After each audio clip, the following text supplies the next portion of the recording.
I want to ask you a question. I am on my way back from the movies, having left my home earlier this afternoon just to go and get some time out and time to think and some headspace and much needed self-assessment. Here's my question. Are you one of those people who believes that when you have a fight with your husband or your partner or your boyfriend or your girlfriend or your sister or whoever it is, that there is a portion of blame, so you can break it down to a percentage, like it's 70-30 or 80-20 or 60-40, or do you think like that? Because I know a few people who do. My husband actually used to think the same way, and I believe that we contribute 100% from both sides. It takes two people for a relationship or a conversation to go really well, and it takes two people for a conversation and a relationship to go downhill very, very quickly.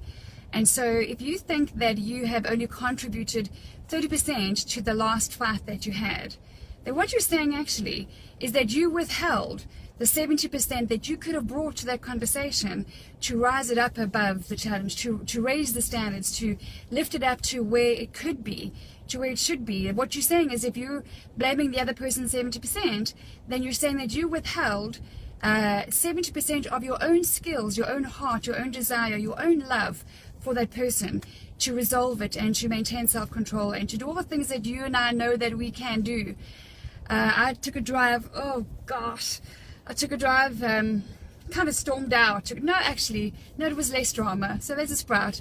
I left calmly and I came and watched a movie, and on the way I'm like, oh Lord, this time, you know, when we focus on the other person's behavior, oh my gosh, we can have a long list of what he did or what she did and how justified we were, and this time, no, really, this time, God, this time, come on, you can see I'm so hurt, and you know, one of the most powerful things my coach and mentor has taught me is to become a quick forgiver. It doesn't matter how you feel, it doesn't matter how you feel, it doesn't matter how hurt you feel, it doesn't matter how much you can justify in your head what happened. And I know that the most successful and wealthy, and by wealthy I don't just mean financially, I mean wealthy in relationship people, they are quick forgivers. So 3 years ago I started watching and learning from my coach Danny, who just said, you have to become a quick forgiver. It's a powerful way of life. And I drove to the movies tonight, and I just thought, like, Lord, this time I just need a day. Like, oh my gosh, I just need a day to get over this.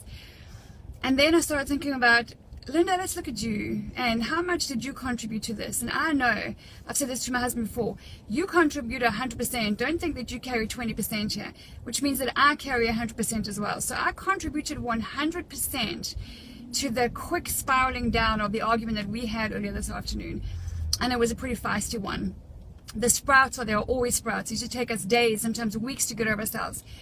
This time, it just took a couple of hours, maybe a few hours, and I sat in the movie house, and I'm like, oh, there it was.